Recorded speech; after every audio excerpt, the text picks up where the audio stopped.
Jejak cinta di tanah tandus. Ma'asyiral muslimin wal muslimat rahimakumullah. Hari ini, gema takbir membelah langit, mengetuk pintu-pintu hati yang rindu akan ketenangan. Kita berkumpul bukan hanya merayakan hari raya, melainkan untuk menapak tilas sebuah drama kemanusiaan paling agung sepanjang sejarah, kisah keluarga Ibrahim alaihissalam.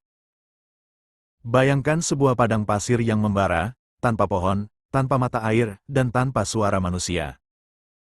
Dan di sanalah Nabi Ibrahim AS membawa istrinya, Hajar, dan bayi yang masih menyusu, bernama Ismail. Atas perintah Allah, Ibrahim harus meninggalkan mereka di lembah sunyi itu.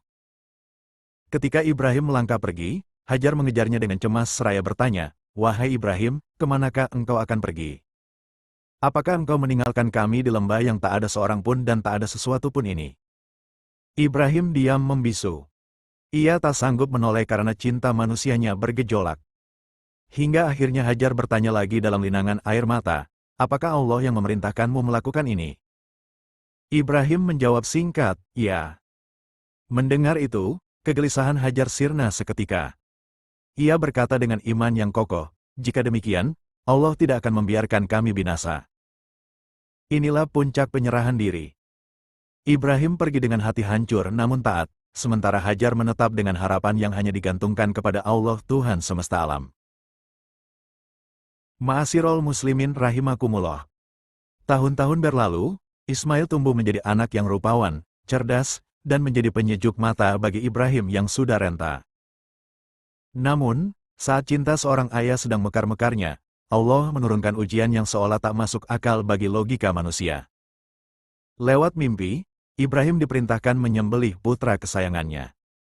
Allah berfirman dalam Al-Quran Surat Ash-Shafat ayat 102. Maka ketika anak itu sampai, pada umur, sanggup berusaha bersamanya, Ibrahim berkata, "Wahai anakku, sesungguhnya aku bermimpi bahwa aku menyembelihmu. Maka pikirkanlah bagaimana pendapatmu. Lihatlah keagungan adab seorang ayah. Ia tidak memaksa, ia berdialog.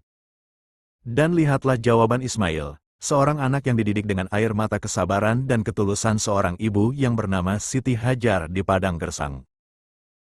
Dia, Ismail, menjawab, "Wahai ayahku, lakukanlah apa yang diperintahkan Allah kepadamu.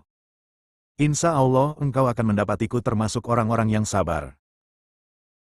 Jamaah salat Idul Adha yang dimuliakan Allah. Detik-detik saat pisau menyentuh leher Ismail adalah detik paling dramatis dalam sejarah bumi. Setan membisikkan keraguan, namun Ibrahim melemparinya dengan batu, jumrah. Hati Ibrahim menangis, namun tangannya teguh. Mengapa?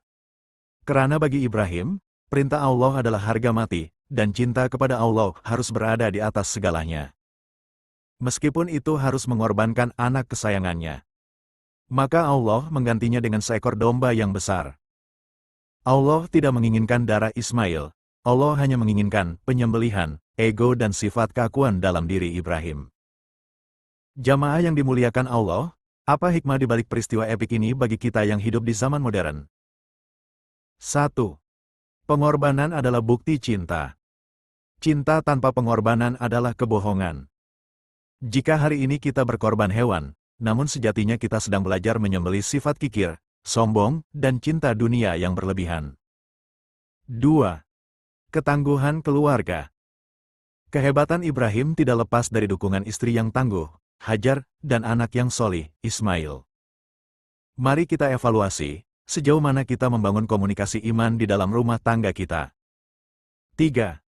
Keyakinan pada takdir. Sebagaimana Hajar yakin Allah tidak akan menelantarkannya, kita pun harus yakin bahwa di balik kesulitan hidup, ada rencana Allah yang jauh lebih indah. Marilah kita tundukkan kepala, memohon kepada Zat yang memegang ubun-ubun kita.